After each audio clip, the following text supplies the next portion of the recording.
back into some of the development stuff now, talking about the data. Again, at practice yesterday, it looked like everything was being tracked, right? How do you balance kind of the not overloading them with too much information, especially when you start talking about TrackMan and that type of information, and when you're talking in, both offensively and on the mound. Offensively, we can overload a guy if he gets too mechanical, and you don't want that. Then he's not playing loose. And if you're on the mound, if you're out there thinking about mechanics, you got no shot, right? So how do you balance, giving them the information that they need to get better and, that skill acquisition, and without overloading them? That's a legit player-to-player thing, right? Like, let me use a scouting report as an example for that. I know we're talking play development, but I think the idea is applicable, right? We have so much information. We know the shapes of pitches. We know percentages of pitches. All that stuff, right? You can't have a guy walk in the batter's box being like, all right, he's 37% fastball on this count, but he's 47 in this count. Like, it's too much, right? Okay, so how do we take all this information in the scouting report and break it down to something that's simple, that's actionable, and aggressive? Hey, he carries the ball at the top of the zone. You got to be 2 baseballs above it. Done. That's what we got. Easy. Right? Same, and now other kids, right? We'll put the stuff up. Some guys want to see the plot. Some guys just want to hear. Some guys want to say, hey, man, it's carry. Some guys just want to know. Some guy might want to know, hey, he's got really good extension of his fastball. Some other kid might just want to be like, hey, it gets on you a little bit. So you figure that out and you say it in different ways. I know the board says 92, it's 95. Okay, 95. Done. Some other kid wants to say it's above average extension. Oh, okay. You're saying the same thing. You know what I mean? Hey, this kid's got 21 inches of vert. Hey, just get above it. Same thing. How does that kid understand that? Same thing with your pitch design. Some kids want to throw a pitch and see it because it makes sense. Like, some of our guys can walk in and see data on a screen, like, oh, that's my stuff. And some kids are like, I don't really know what it means. I just know that, like, this is how I throw my curveball. Okay. Right. So how do you translate it into their feels, and how do they make that becomes a very individualized thing? What I want from a data standpoint, I do not want them overloaded at all, but I don't think I'm preparing them professional baseball if I'm not at least making sure they have a baseline understanding of the language for when they get there. Right? Some guys want to talk about the launch angle. Some other guys want to talk about, hey, we're hitting the ball hard on the line. It doesn't matter what the conversation is to get that kid there. Right? And, but even the kid that doesn't want to talk about it should at least understand, yeah, this is what we're talking about. Here's why. Okay, good. But I don't want to think about it. Great. Right. And none of them should be thinking about it when they get to the plate, right? We're not talking about spin. Like, the only thing you want our pitcher to understand is, what are my feels? What are my cues? What are my adjustments? Great. We'll talk pitch design after. Right. And then when you're within the player development time frame, or however you want to put it, when you're chasing a goal as a player, and maybe you've been focusing on a certain thing that they've needed to improve on, are there then checkpoints where you're checking back in with them and you're kind of reevaluating what they've been doing and saying, hey, we've gotten to this point, now we need to pull back because this is starting to slide, and things like that? And how often are you checking in with things like that? Yeah, so part of that process, we're sort of tweaking that process a little bit as we go right now. Jake Stone is building a really good play development system in the background where we have something that we can sit and show them and say, hey, this has been the thing that's been the most important thing. You're doing a great job with it. Now let's move to this. Right? So you can move them down the line.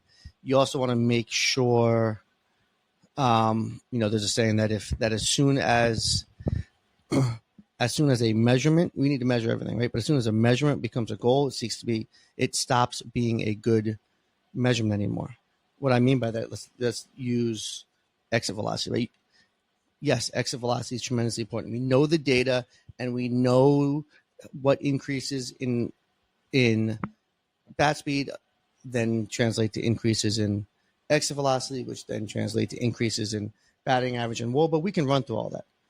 But you can go get more bat speed and more exit velocity in ways that don't translate to success on the field and being able to hit, right? So I can go and get my barrel moving and hit a ball off a tee and hit it harder and keep hitting it harder and harder, but that's not applicable. So how do you go back and forth and make sure that we're measuring? We want to get enough data that we're measuring it, a lot and get a ton of data, but also picking times that like, hey, this is a time that like, this doesn't matter because we're learning, or this doesn't matter because we're just like, this is not a time that the measurables are important to us right now.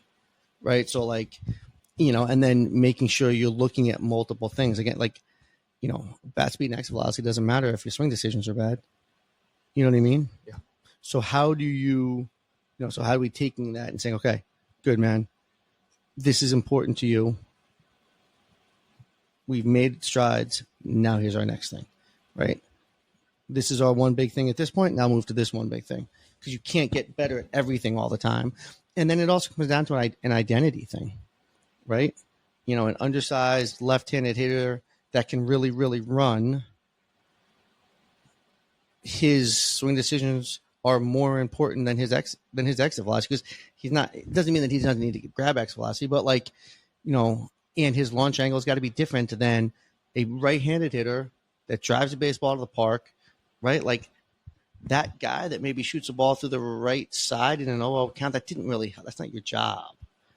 Whereas the left-handed hitter getting him on base, like each guy understanding those things.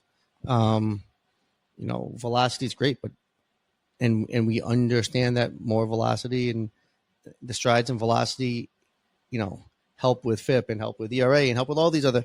But it doesn't matter if you can't shoot pitches, and it doesn't matter if you're nothing's near the zone, right? So like you have to have that combination of your data and your analytics and your feel and your identity and put that all together.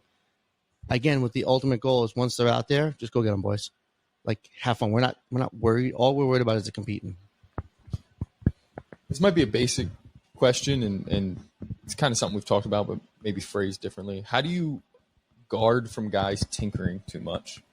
Because I feel like when you peel back hitting, the concept of hitting and the concept of pitching, there's so many different ways to get the desired results. And now we have resources that can track those results and tell you, and we have video of all kinds, and we're constantly looking at video and spin rate and all those things. How do you keep guys from constantly wanting to tinker and just kind of understanding who they are and what they do best? Whew. It's a constant battle, but it's a constant battle for all of us, right? Like I'm constantly trying to tinker with everything we're doing here, right? Like what can I do? But sometimes you have to be like, okay, we're going with this right now, right? So I think it's a constant battle for everybody and all the time. And I think a lot of it is teaching. Part of what we want to teach the guys here, we want them to be part of their player development. It's Will sitting down weekly with our pitchers, going over everything that they're doing and why they're doing it and their routines. And it's fine if they're able to come in and say, hey, in summer ball, our pitching coach showed us this, or this guy has this routine, or over the winter I worked at, I was working with my guy back home and he said this. Like that's a constant thing, but also making them understand, say, hey, whatever the tinker is, that's not wrong. But for where you are, we're not there yet. That's not something, or that's great, but this is where you are. This is the problem that's going to cause in your thing, and just sort of talk them through and make them understand the why. And again, preparing them professional baseball, right? You have to. This is not a knock on professional baseball. This is just what it is. That you could end up with multiple hitting coaches in the same year if you move up a couple levels. So, like you could have in the same summer 3 different hitting coaches and a coordinator coming in. That's not a bad thing. That's an awesome thing. If you understand how to take that in, how to process it.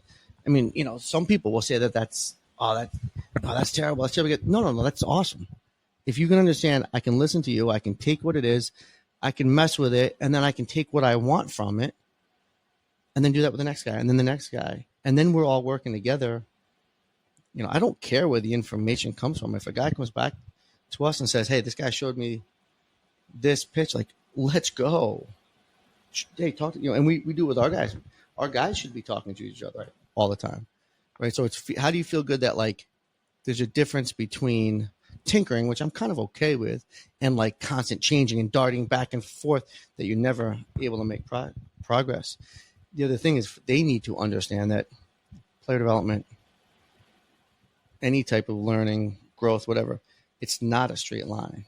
Sure. Right. So it's the stock market, right? You zoom in and the stock market does this. You zoom out and the stock market does this. We got to sometimes be able to zoom out like, hey, you're okay. Right. I know we're doing this right now. You're okay. It's okay that you're doing that. And here's why. The other thing you forget, like not for nothing, these kids are still growing. Like actually, sure. like, right. Kids get taller, kids get bigger. They add weight, like their bodies move differently.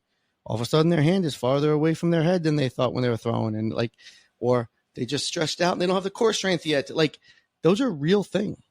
And we like, it happens all the time. We'll have a kid that you give them one size shirt in the fall, and by the spring they got to go in like, hey, I kind of outgrew my stuff.